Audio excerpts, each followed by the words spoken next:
Okay, hello to the cousins brothers at third phase of moon. Today I'm going to be telling about two abduction experiences I had that really were adventures. I didn't feel abducted at all.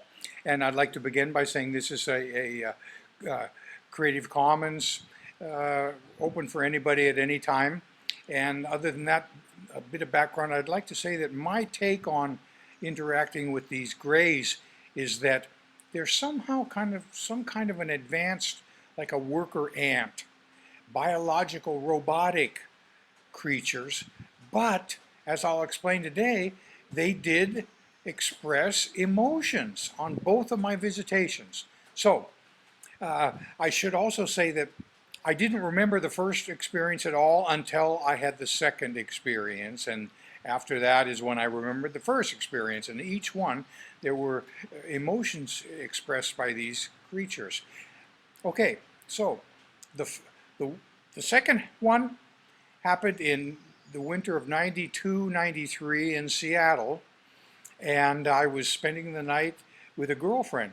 And in the middle of the night, it was all of a sudden this blast of white light all around the window. There was a curtain on the window, but from every place it wasn't covered from the curtain, it was this amazing amount of very bright light. And I sat up, I got up onto my knees on the bed, and my girlfriend was completely knocked out, sleeping.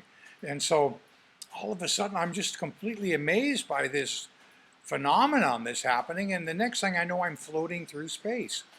And by that time, I realize I'm being taken up to a spacecraft. I'm floating through space naked, and I can see a spacecraft in the distance.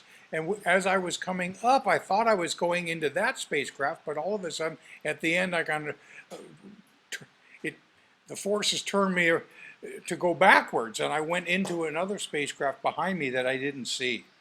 So all of a sudden, I'm in this spacecraft. It was maybe, about 30, 35 feet in diameter, and there was light radiating from everywhere. It was circular. There was no one light. It's just like everything emitted light, and there was plenty of light to see very clearly inside. And I was sitting on kind of a low bench, and right across from me were two grays, and these were the grays that were 4 to 5 feet tall, something like that. They weren't the smaller ones. And they were directly across from me, I think standing behind a counter, kind of. And they were looking at me, and I looking at them, and I said to them just like this, I said, "Hi, what are your names?" And when I said that, they both looked at each other and expressed complete shock. They were completely shocked that I was so totally unafraid. And they told me their names telepathically. The male's name I forgot immediately, but the female's name I remembered in the morning when I returned home to my girlfriend's house, but I didn't write it down, and I lost that name. So anyway, I'm sitting there, and I asked them what their names were, and then shortly after that I looked to my left, and this little boy came walking out of I don't know where. I didn't see him climb any stairs or anything. I didn't see him like just appear, but the first thing I saw, he was walking over towards me. And being the old flower child that I am, I immediately went down on one knee and held the little boy and gave him a hug. We didn't communicate, just gave him a little hug. And the next thing I know, I'm back in Seattle at my girlfriend's house, and I woke her up and started telling her this whole amazing story that had just happened to me. And as I was telling her the story, I realized that this must have been my son. And when I realized that, a few minutes later, I just had this feeling that I should give him a name. And because I'm from a Scandinavian background, the name that came to me was Jan.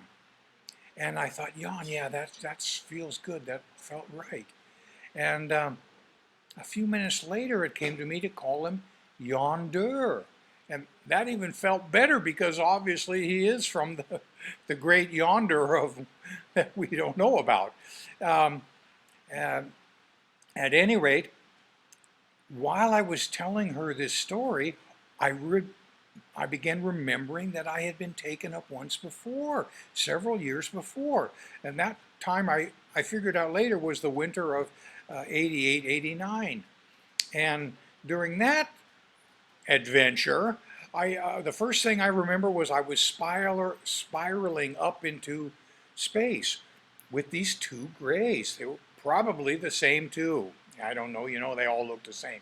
So anyway, I'm spiraling up in what I'm assuming I'm going to go up into a spacecraft again. And as I'm spiraling up, they telepathically said to me that they're giving me one wish, any wish I want. And when they said that to me, I immediately said, oh, I want my grandmother to live a long, happy life. And when I said that, once again, they were shocked. They expressed emotion, looked at each other. They were like blown away that I would give one wish from extraterrestrials to my grandmother. And so then they expressed to me telepathically, they said like, oh, that's really sweet, really touching, but your grandmother is getting ready to transition soon. And so, yeah, I must have been in some kind of special realm of consciousness, because if somebody would have told me my grandmother's going to be dying in a few years, I would have been very upset. She was the mother figure in my life. But when they told me that, I just said, oh, well, okay. And then I thought about it for a couple minutes as we're spiraling up. And then I said, well, then I'd like to be balanced and centered.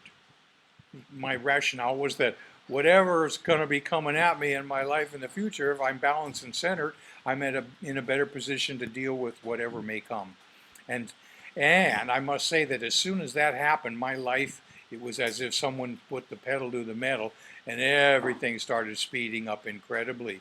So now, jumping back to to my second adventure, which was the first one I remembered, as I just said, I gave this boy, my son, the name of Yonder.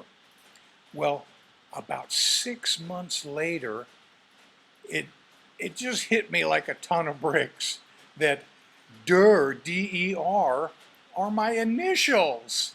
Literally, and I didn't think about it at all until like 6 months later. So this little boy is called Yawn, D-E-R, and that really, really blew me away. So he's actually got, he's named after me in some sort of a way. So that's it from here. Hope people find this interesting.